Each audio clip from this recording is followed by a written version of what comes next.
Hello दोस्तों, आपका मेरे चैनल पर स्वागत है। आज हम एमपीपीएससी की प्रारंभिक परीक्षा के प्रश्न पत्र सामान्य अध्ययन के बारे में यहाँ पर डिस्कस करेंगे। तो हम इसका सबसे पहले सिलेबस देखेंगे। तो हम यहाँ पर सिलेबस ही डिस्कस करेंगे आज। तो सबसे पहले हम देख रहे हैं कि यहाँ पर फर्स्ट यूनिट है मध्य प्रदेश का इतिहास, संस्कृति एवं साहित्य। तो ये बहुत इंपॉर्टेंट पोर्शन हो जाता है क्योंकि ये एमपी का ही एग्ज़ाम है। तो इसमें एमपी से ज़्यादा क्वेश्चन पूछे जाते हैं और इसमें भी कुछ इम्पॉर्टेंट टॉपिक्स हैं जिन पर आपको अच्छे से फोकस करना चाहिए।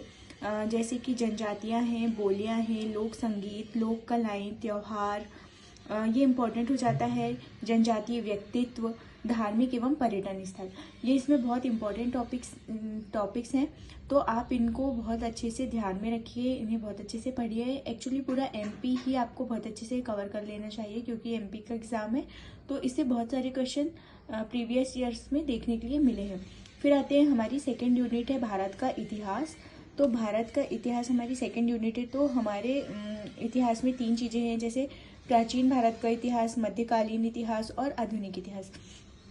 तो प्रीवियस ईयर क्वेश्चन पेपर में देखने के लिए क्या आया है कि जैसे कि ये राष्ट्रीय आंदोलन है, स्वतंत्रता संघर्ष, इनसे ज़्यादातर क्वेश्चन पूछे गए हैं और आधुनिक भारत से अच्छे खासे क्वेश्चन आते हैं। तो आप आधुनिक भारत पर ज़्यादा जोर दीजिए। वैसे आपने अगर पढ़ चुके हैं सब कुछ तो बहुत अच्छी बात है। यदि आप थोड़ा थोड़ा ही आपने पढ़ा हुआ है तो आप एक काम कर सकते हैं कि हिस्ट्री की जो मैंने आपको घटना चक्र की ऑब्जेक्टिव वाली बुक बताई थी उससे आप ऑब्जेक्टिव लगा सकते हैं और आप आधुनिक भारत को अच्छे से पढ़ सकते हैं। क्योंकि जो प्राचीन और मध्यकालीन इतिहास से प्रश्न आते हैं वो ऐसे देखे गए हैं प्रीवियस ईयर क्वेश्चन पेपर में, या तो सबसे बनते हैं या तो किसी से नहीं बनते। लेकिन आधुनिक भारत से लगभग क्वेश्चन अभी लगातार देखने मिल रहे हैं। फिर आता है हमारा थर्ड मध्य प्रदेश का भूगोल।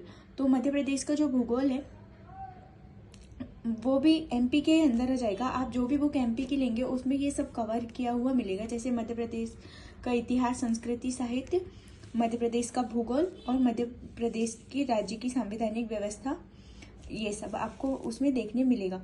तो ये आपको बहुत अच्छे से कवर करना है। ये वाला पोर्शन भी आपको बहुत अच्छे से कवर करना है। जैसे मिट्टियाँ हैं, जनसंख्या से संबंधित है, नदियाँ हैं, विद्युत परियोजनाएं हैं, ये आपको बहुत अच्छे से कवर करना है। फिर हम आते हैं भारत और विश्व का भूगोल। तो भारत और विश्व के भूगोल में मतलब प्रीवियस ईयर क्वेश्चन पेपर में इंडियन ज्योग्राफी से क्वेश्चन पूछे गए हैं ज़्यादातर। तो आप इंडियन ज्योग्राफी को बहुत अच्छे से देख सकते हैं। यदि आप इसकी थ्योरी नहीं पढ़ना चाहते हैं तो आप इसके ऑब्जेक्टिव लगा सकते हैं घटना चक्र वाली बुक से, जो मैंने आपको सजेस्ट की है। फिर आते हैं यहाँ फिफ्थ यूनिट, ये भी एमपी से रिलेटेड है कि राज्य की संवैधानिक व्यवस्था, और इसका जो पार्ट बी है जननांकी, जनगणना, आर्थिक विकास, उद्योग, ये सब भी आपको एमपी की बुक में देखने मिल जाएंगे। और इन सब टॉपिक्स को आपको बहुत अच्छे से कवर करना है जो भी एमपी से रिलेटेड आपके सिलेबस में लिखे हुए हैं। फिर हम आ जाते हैं 6 यूनिट पे, जो कि है भारत का संविधान, शासन प्रणाली एवं अर्थव्यवस्था। तो ये मोस्ट इम्पॉर्टेंट यूनिट हो जाती है क्योंकि पॉलिटी से हमको बहुत सारे क्वेश्चन देखने के लिए मिलते हैं। ये बहुत अच्छी यूनिट है और इसको आपको बहुत अच्छे से कवर करना है, ठीक है। फिर हम आ जाते हैं 7, 8, 9 और 10 यूनिट में। इससे पहले की जो हमने यूनिट्स देखी हैं उसमें आप एमपी को अच्छे से पढ़ लीजिए और आपके पास बिल्कुल टाइम नहीं है तो बाकी सब छोड़ करके आप लास्ट की 4 यूनिट को अच्छे से देख लीजिए और जो बचा पोर्शन है उसको भी थोड़ा बहुत आप देख सकते हैं। बाकी मुझे ऐसा लगता है कि अगर कम टाइम में आपको तैयारी करनी है तो जो एमपी का पोर्शन है पूरा वो ले लीजिए और लास्ट की 4 यूनिट आप देख लीजिए, तो आपका बहुत अच्छे से प्रीलिम्स क्लियर होने की संभावना बन जाती है। फिर हम बात करते हैं ये 7th यूनिट पे, जो कि विज्ञान एवं पर्यावरण है। तो इसमें से भी क्वेश्चन अच्छे खासे देखने के लिए मिलते हैं। तो इसमें जो इम्पोर्टेंट टॉपिक है वो है पोषण, आहार एवं पोषक तत्व, मानव शरीर संरचना, ये इम्पोर्टेंट टॉपिक हो जाते हैं। जैसे कि उपग्रह वगैरह है, उपलब्धियां हैं, ये भी इम्पोर्टेंट टॉपिक है इसमें। और स्वास्थ्य कार्यक्रम, स्वास्थ्य नीतियाँ, ये सब आप बहुत अच्छे से देख करके जाइए। फिर हम आते हैं 8th यूनिट, जो कि है करंट अफेयर से रिलेटेड। तो इसके लिए आप या तो स्पीडी ले सकते हैं या तो एमपी के करंट अफेयर कवर करने के लिए तथ्यवाड़ी एक बहुत अच्छी बुक है जिससे लगभग सारा करंट अफेयर कवर हो जाता है। फिर अब हम आते हैं 9th यूनिट पे, जो कि सूचना एवं संचार प्रौद्योगिकी। तो इसके लिए तो आप यदि आपको कोई बढ़िया यूट्यूब चैनल दिखता है तो आप उससे आप इसके नोट्स बना सकते हैं, या फिर मेरे पास तो निर्माण और एक बुक और है, वो है जो मैं आपके साथ पहले सजेस्ट कर चुकी हूँ, आपको दिखा चुकी हूँ पहले। और एक परीक्षा धाम की भी आती है, वो भी बहुत अच्छी बुक है, तो उससे आप देख सकते हैं, क्योंकि कंप्यूटर से क्वेश्चन अच्छे खासे क्वेश्चन पूछे जा रहे हैं, प्रीवियस ईयर क्वेश्चन पेपर अगर हम देखें तो।